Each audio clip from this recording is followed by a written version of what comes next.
तो दोस्तों, आज हम जानेंगे मोहम्मद बिन तुगलक के बारे में। तो उनके बारे में जानने से पहले थोड़ा देखते हैं कि तुगलक डायनेस्टी के बारे में। तो तुगलक डायनेस्टी कब से कब तक थी, ये आपको थोड़ा पता होना चाहिए, बेसिक। तो कब से थी? 1320 से 1414, मतलब 1414 तक थी। तो इसके पहले कौन सी डायनेस्टी थी, ये भी थोड़ा याद रहना चाहिए आपको। उसके पहले थी खिलजी डायनेस्टी। उसके बाद कौन सी डायनेस्टी आई? सैयद डायनेस्टी आई। ये भी थोड़ा याद रखिए, ये भी इम्पोर्टेंट है।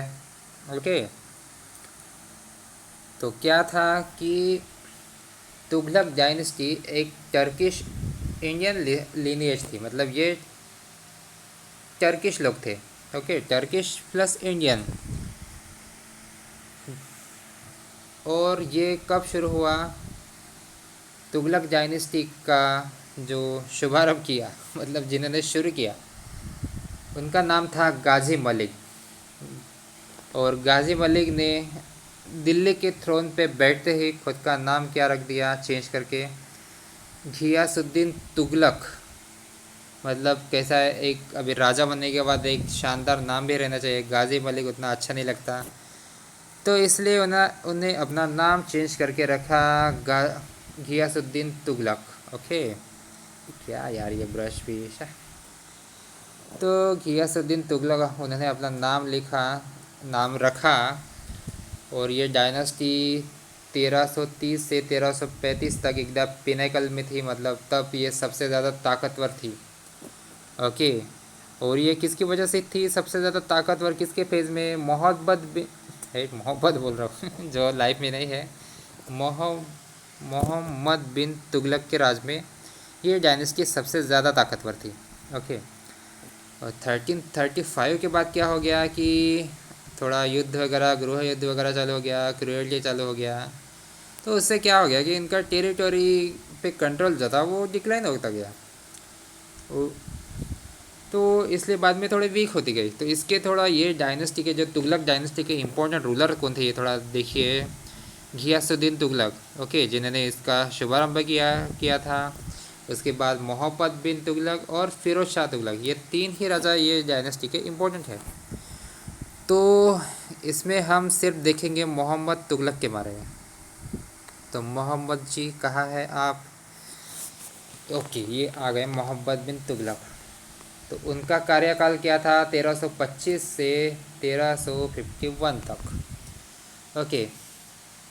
तो कैसा है इनके कार्यकाल में? Astronomy, mathematics, medicine and philosophy, इन क्षेत्र में अच्छा काम किया गया।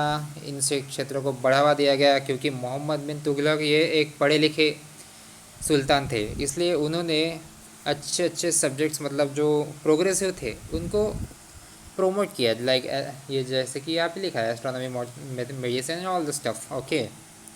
और उन्होंने क्या किया? एक फैमिन कोड लिखा। फैमिन मतलब जब दुष्काल गिरता है। अभी दुष्काल को क्या बोलते हैं हिंदी में? ड्रॉट, आई वुड से, या ड्रॉट, या तो ड्रॉट होता है, मतलब सूखा। हाँ, सूखा पड़ता है। तो सूखा होने के बाद क्या है कि लोगों लोगों को लोन देना शुरू किया। थोड़ा कल्टीवेशन के लिए थोड़ा प्रॉब्लम होता था, तो मदद जाहिर की। और और क्या हुआ कि तब के चाइनीज़ एम्परर थे, उन्होंने मोहम्मद बिन तुगलक की परमिशन लेके बुद्धिस्ट टेम्पल बनाए हिमालयन रीजन में। और उनका जो ये था दूत था, इबन बतूता, ये मोहम्मद बिन तुगलक ने चाइनीज़ एम्परर के कोर्ट में भेजा, उनके दरबार में भेजा। तो इससे हमें पता चलता है कि उनके चाइनीज़ जो एम्परर थे, मंगोल एम्परर, उनके साथ अच्छे रिश्ते थे। और इनके रेन में क्या हुआ? बहुत सारे कैंपेन लॉन्च किए गए, बहुत सारे एरिया को लूटा गया, जैसे कि मालवा, गुजरात, महाराष्ट्र मतलब ये महाराष्ट्र है, तिलांग, कपाला, धूल समुद्र, ये बहुत सारे एरिया की चिटगोंग, ये जो बांग्लादेश का एरिया है अभी चिटगोंग, ये सब इन सब एरिया को लूट पिट गया। तो इसकी वजह से क्या हो गया कि लोग परेशान हो गए, और इसी वजह से नए डायनेस्टीज़ का लोगों ने नए डायनेस्टीज़ बनाना चालू किया, जैसे कि विजयनगर एम्पायर चालू हो गया कर्नाटका में 1336 में, और बहामना एम्पायर भी चालू हो गया, बहामनी एम्पायर भी चालू हो गया 1347 में। ये भी डेक्कन में चालू हो गया। अभी का जो एरिया है महाराष्ट्र, तेलंगाना, आंध्र प्रदेश वगैरह रीजन में, थोड़ा कर्नाटक का भी रीजन है इसमें। और क्या हो गया, इस पीरियड में बहुत सारे वॉर वगैरह चलते रहते थे। तो ये थोड़ा मतलब शांत कार्यकाल इसको नहीं बोल सकते। और देखिए कैसा था, ये थोड़े समझदार थे। उन्होंने क्या किया, समझदार तो नहीं बोलेंगे इनको, क्योंकि उन्होंने नॉन मुस्लिम नेशंस पे रेड किया और उनका खजाना वगैरह चुराया, तो इनको समझदार तो नहीं नहीं बोल सकते। और उनके टाइम में पूरा ऑलमोस्ट इंडियन सब कॉन्टिनेंट उनके कंट्रोल में था। बाप रे, बहुत पावरफुल थे हाँ। और क्या हुआ कि ये टॉलरेंट थे, सब रिलीजन की रिस्पेक्ट करते थे, और वो पढ़े लिखे भी थे, रिलीजियस भी थे, फिलोसॉफिकल एजुकेशन भी इन्होंने प्राप्त की थी, तो थोड़े समझदार भी थे। और उन्होंने जहाँ पना जहाँ पना नाम का जो एरिया है, इसका कंस्ट्रक्शन उन्हें खुद अपने देखरेख में किया। और ये एरिया कहाँ पे है, ये किला राय पिथौरा एंड सीरी इसके बीच में है। तो अभी थोड़ा इसके बारे में हम बाद में देखेंगे। और मोहम्मद बिन तुगलक की लाइफ कैसे रही इसके बारे में थोड़ा देखते हैं। मतलब उनकी लाइफ के बारे में भी देखेंगे, पर ये भी थोड़ा ध्यान रखें कि 1951 में नहीं 19 नहीं सॉरी 1351 में उनकी डेथ हो गई। उनकी डेथ कहाँ हो गई, सिंध प्रांत कहाँ पे है, वो अभी पाकिस्तान में है, तो उधर उनकी डेथ हो गई। और क्या क्या हुआ, मोहम्मद बिन तुगलक के कार्यकाल में क्या हुआ, मंगोल इन्वेजन भी हुआ, ये थोड़ा याद रखिए। मोहम्मद बिन तुगलक के टाइम में मंगोल लोग बड़े खूंखार थे, तो तब डर क्या लग रहता था कि मंगोल लोग कहीं आके इन पे हमला ना कर दे। तो इन्होंने क्या किया, अब इनकी जो कैपिटल थी दिल्ली, तो उन्होंने कैपिटल दिल्ली से हटा के मतलब शिफ्ट किया, कहाँ पे शिफ्ट किया, देवगिरी। देवगिरी कहाँ पे है, देवगिरी है आज महाराष्ट्र में। तो ये महाराष्ट्र में उन्होंने अपनी कैपिटल शिफ्ट की, क्योंकि उनको नॉर्थ ईस्ट से भी नॉर्थ वेस्ट जो अभी पाकिस्तान अफ़गानिस्तान वाला उधर का एरिया है ना, उधर से भी उनको धोखा रहता था, क्योंकि उधर ईरान वगैरह पर्शिया वगैरह के उधर के जो रूलर्स थे उससे भी उनको धोखा था। तो इसलिए उन्होंने अपनी राजधानी थोड़ा एक सेंटर में लेके गए देवगिरी में, ताकि वो सुरक्षित रहे। 1327 में क्या हो गया, Tarmashirin ruler of Transoxiana and son of Daud, इन्होंने क्या किया, इन्होंने एक मंगोल एक्सपेडिशन भेजा इंडिया में, मतलब मंगोल लोगों को भेजा, किस लिए, कॉन्क्वर करने के लिए। किसके टाइम में, अलाउद्दीन खिलजी के टाइम में, बट वो पॉसिबल हो नहीं सका, क्योंकि अलाउद्दीन खिलजी भी बहुत स्ट्रांग थे, तो उन्होंने ये पॉसिबल होने नहीं दिया। तो देखिए क्या हो गया कि उसके बाद एक एक्सपीडिशन भेजा इसने ट्रांस ऑक्सिनिया के रूलर में, तो वो कहाँ तक आया, लगमान एंड मुल्तान तक पहुंचा, जो कि अभी मुल्तान वगैरह ये लगमान मुल्तान ये पाकिस्तान में है, वहाँ तक पहुंचा। और वो दिल्ली तक आने की कोशिश की, बट वो सफल ना हो सका। अभी देखते हैं कि मोहम्मद बिन तुगलक के कार्यकाल में रिफॉर्म्स क्या हो गए। रिफॉर्म्स बहुत इंपॉर्टेंट है, ये एक प्रोग्रेसिव ले जाते थोड़े, तो इनकी सोच मतलब वो टाइम से बहुत आगे थी। अभी देखिए जैसे टोकन करेंसी जो अभी अपन यूज़ करते हैं, टोकन करेंसी जैसे कि एक नोट यूज़ करते हैं। अभी देखिए आपको पास 500 का नोट है, तो 500 का नोट किसका है, एक कागज़ का है। अगर आप वो कागज़ को ऐसे किसी और शेप में वही सेम वेट का कागज़ लेके गए तो उसकी वैल्यू 500 नहीं होगी। वो 500 है क्योंकि वहाँ पे लिखा है गवर्नर के द्वारा कि मैं धारक को 500 रुपये अदा करने का वचन देता हूँ, इसलिए उसकी वैल्यू 500 है। तो वैसे ही ऐसे ही टोकन करेंसी मोहम्मद बिन तुगलक ने 1329 में इंट्रोड्यूस की थी। 1329 मतलब देखिए अभी 700 साल पहले, मतलब कितने दूरदृष्टि थे। टोकन करेंसी उन्होंने इंट्रोड्यूस क्यों की थी? उनको लगा कि अभी बाज़ार में सिल्वर और गोल्ड के कॉइन बहुत थे तो उनकी कमी उनको महसूस हो रही थी। तो इसलिए उन्होंने क्या किया कि गोल्ड और सिल्वर को प्रिजर्व करने के लिए उन्होंने टोकन करेंसी इंट्रोड्यूस की।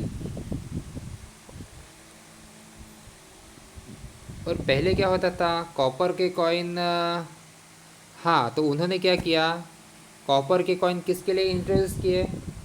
कॉपर के कॉइन इंट्रोड्यूस किए सिल्वर के कॉइन की जगह पे। और ये वैल्यू कितने करते थे? जितनी ही सिल्वर कॉइन की वैल्यू थी उतनी ही वैल्यू इन कॉपर कॉइन को दी थी। पर लोगों ने क्या किया कि लोगों ने कॉपर कॉइन में अपने टैक्सेस दिए और क्या किया, गोल्ड के और सिल्वर के जो कॉइन थे उन्होंने घर में भर के रखे ताकि वो भविष्य में काम आए। इसकी वजह से क्या हो गया कि करेंसी की वैल्यू डिक्लाइन हो गई और महंगाई बढ़ गई। और क्या हो गया कि जो गोल्ड स्मिथ थे, गोल्ड स्मिथ मतलब क्या होता है, सोनार। सोनार क्या थे, उन्होंने fake currency, fake token coins market में लाए। इससे क्या हो गया कि बाद में लोगों ने वो एक्सेप्ट करना ही बंद कर दिया कि नहीं ये तो फेक है, ये तो बहुत इधर उधर चलता है, फेक है ये, हम लोग एक्सेप्ट नहीं करते, ऐसा लोगों ने बोला। तो इसके बाद क्या हो गया, सुल्तान परेशान हो गए। उन्होंने बाद में वो टोकन करेंसी का उन्होंने वापस ले लिया और फिर से सिल्वर कॉइन में आ गए। उसके बाद उनका एक और रिफॉर्मेटिव डिसीजन क्या था कि ट्रांसफ़र ऑफ कैपिटल। 1327-28 में उन्होंने क्या किया, ट्रांसफ़र किया अपने कैपिटल को दिल्ली से दौलताबाद, या फिर जिसको देवगिरी भी बोलते हैं। और ये 2 फेज़ में हुआ। पहले फेज़ में क्या हुआ, रॉयल फैमिली मतलब राजा, उसके रिश्तेदार वगैरह, मंत्री वगैरह, ये सब लोग पहले गए।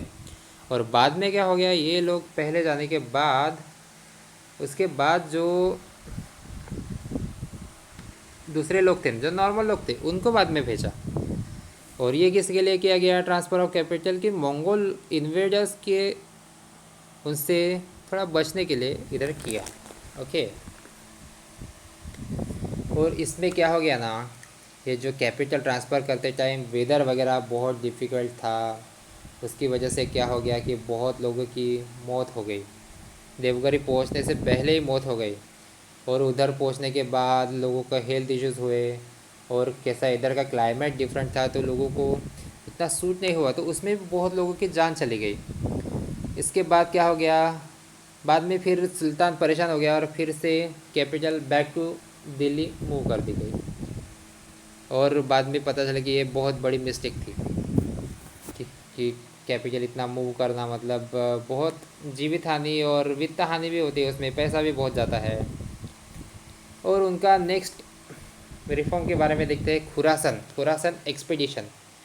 खुरासन ये क्या है, एक लोकेशन है। कहाँ पे है ये लोकेशन है सेंट्रल एशिया में, जहाँ पे इंस्टेबिलिटी थी और सिविल वॉर चल रहा था खुरासन में, और इराक में चल रहा था सिविल वॉर। वहाँ के जो सुल्तान थे तो वो थोड़ा ख़तरे में थे, वो कंट्रोल नहीं कर पा रहे थे। तो बाद में क्या किया, मोहम्मद बिन तुगलक ने वो रीजन को कॉन्कर करने के लिए एक आर्मी भेजी, 3,70,000 सोल्जर की, और सफिशेंट फंड भेजा उनके साथ। पर क्या हो गया कि पर्शिया के जो एम्परर थे उन्होंने इसमें मदद करने की अनुमति नहीं दी, इसलिए उनको बहुत फाइनेंशियल लॉस हो गया और बाद में वो प्रोजेक्ट को अबैंडन किया गया, वो एक्सपेडिशन कैंसिल हो गई। बाद में नेक्स्ट एक्सपेडिशन क्या था, कराचिल एक्सपेडिशन। कराचिल क्या है, एक हिंदू किंगडम ये क्या हो गया, कभी कभी गलती होती है, थोड़ा माफ़ कर दीजिए प्लीज़। तो तो कराचिल एक स्मॉल हिंदू किंगडम है, वो कहाँ है, हिमालयाज़ में, और वो दिल्ली के कंट्रोल से बाहर थी। तो सुल्तान मोहम्मद बिन तुगलक को ऐसा लगा कि क्यों ना इसको कब्ज़ा कर लिया जाए इसके ऊपर, क्योंकि तो उन्होंने क्या किया, 10,000 लोगों को उधर भेजा कराची पे। बट कैसे वो हिमालय में थी तो चैलेंजेस बहुत आए, जैसे कि return journey, rainy season, local attack. और इससे क्या हो गया कि सुल्तान की आर्मी का बहुत नुकसान हो गया। बट फिर भी उन्होंने कराची को काबिज कर लिया। उस वो उनका किंग जो था कराची का, उन्होंने इनकी सॉवरेनिटी को कबूल किया, और वो रेवेन्यू भेजते रहे, बहुत साल तक रेवेन्यू भेजते रहे मोहम्मद बिन तुगलक को। और इनका एक और रिफॉर्म क्या था, इन्होंने क्या किया कि टैक्सेशन बढ़ाया इधर दोआब रीजन में। दोआब रीजन क्या होता है, दोआब रीजन ये रीजन होता है कि एक फर्टाइल रीजन होता है बिटवीन टू रिवर्स, उसको दोआब बोलते हैं। और ये कौन से रीजन पे उन्होंने टैक्स लगाया कि गंगा और यमुना नदी के बीच में जो रीजन है उसमें उन्होंने टैक्स लगाया। बट क्या हो गया कि जब सूखा पड़ा तो इतना टैक्स तो लोग दे नहीं पाए, और इसकी वजह से वो अपना रॉयल ट्रेजरी उसको भर नहीं पाए, और लोग भी परेशान हो गए इतने ज़्यादा टैक्स देके। तो लोगों में एंगर था, तो बाद में ये भी प्रोजेक्ट फेल हो गया। लोग घर छोड़ के भागे, अपनी प्रॉपर्टी वगैरह छोड़ के, ये भी हो गया। नेक्स्ट इन्होंने क्या किया, टक्कावी लोन्स। टक्कावी लोन्स क्या थे, ये एक शॉर्ट टर्म लोन्स थे जो कि गरीब लोगों को देते थे कि सीड्स लेने के लिए, फर्टिलाइज़र, इक्विपमेंट एंड बाकी खेती के लिए जो भी सामान लगता था उसके लिए। जैसे इन्हीं वजह से, लाइक जैसे सूखा वगैरह पड़ा या फिर फ्लड आया उसमें, तो क्या हो गया,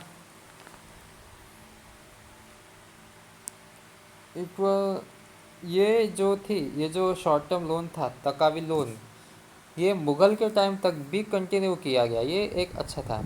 और इस लोन में इंटरेस्ट बहुत कम था, जैसे कि 6% इंटरेस्ट, मतलब कम कम था। लोग अच्छा सा फसल वगैरह करके लोन रिपेमेंट कर सकते थे। और एक और इन्होंने अच्छा काम किया, इन्होंने एक सेपरेट एग्रीकल्चर का डिपार्टमेंट बनाया जिसका नाम था दीवान ए कोही।